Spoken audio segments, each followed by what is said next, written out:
Welcome. This is Joni at Joni's Doll Photography, and today I'm joining Tracy at Eclectic Wandering for Show and Tell Wednesday. For my Show and Tell Wednesday, I'm going to show some of the small buildings that I've created to use in my doll scenes.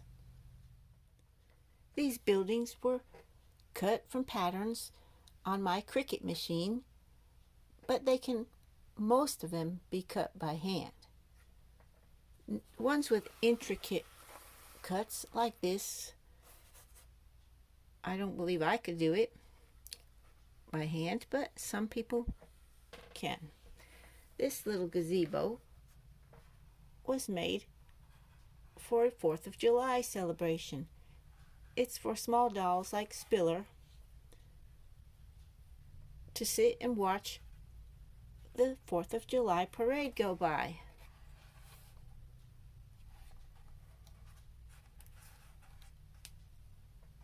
The lattice and the roof have very intricate cuts. The flowers were from a craft store. The little leaves were cut with a die on a small die cutting machine.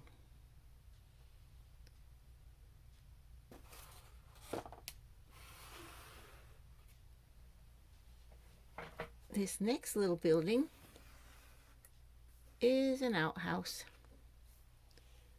It would be easy to make without a Cricut machine. It has paper hinges and a paper horseshoe above the door and a little paper handle.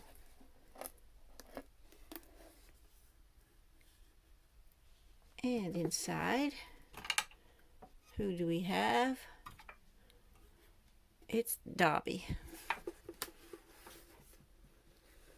Come out of there, Dobby, so we can see the inside of the outhouse.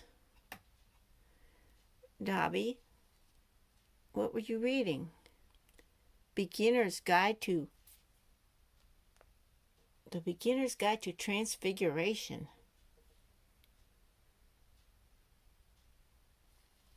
Oh, and you're not wearing your raggedy dress, I see.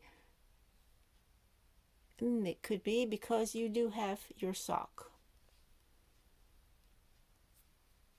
And you look to be pretty happy about that. Okay, let's look inside.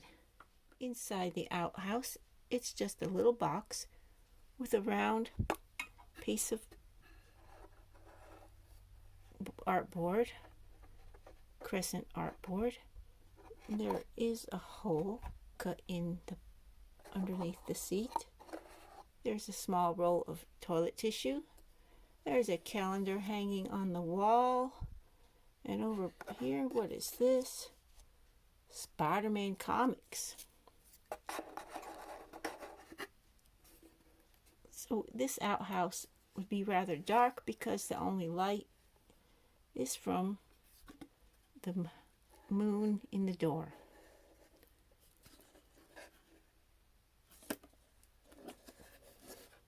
It has a slanted roof, the cardstock, scrapbook paper covering this outside, and scrapbook paper for the roof.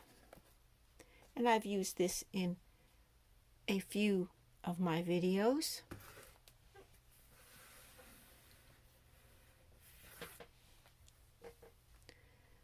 Now this next building I've used in my videos too. It's unfortunately not tall enough for Blythe or Barbie.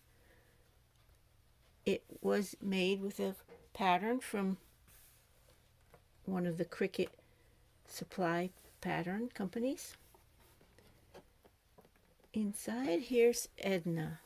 That lets you know how small it is, because she's not much more than about 7 inches tall. I think she's complaining because maybe the phone ate her coin. Inside there's a small shelf and a small telephone. It's designed after phone boxes found in Great Britain.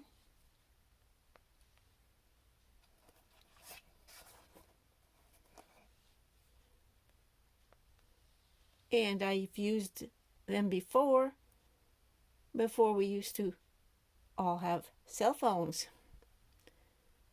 So maybe these are going out of style, but they're unique and cute.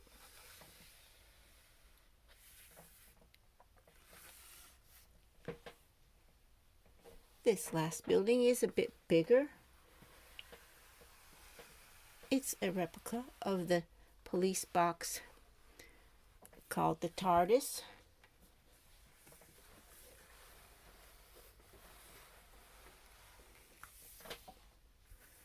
It too was made on my Cricut machine.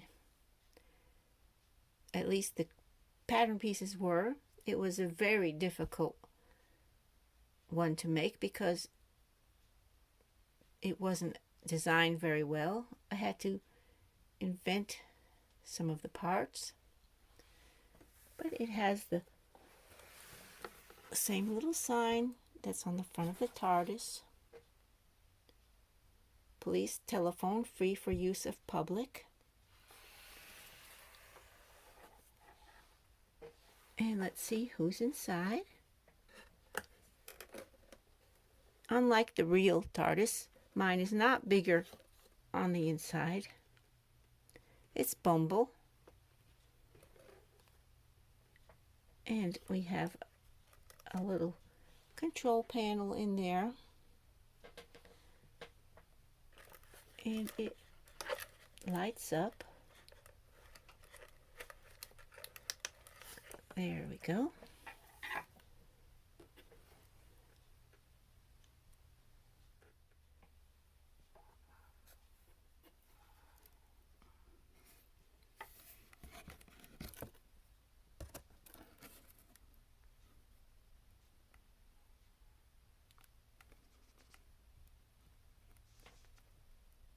It's a good size for Bumble.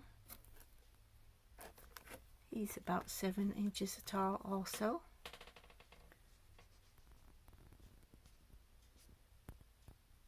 Now that I have 1/3 and 1/4 size dolls, some of my photo props are going to have to be remade in a larger size. These small buildings were fun to make, although they do take a while. My dolls think they're very fun, and they make great props in my videos.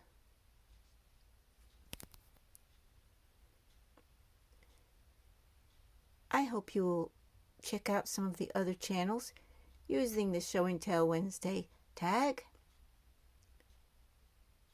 And thank you for watching.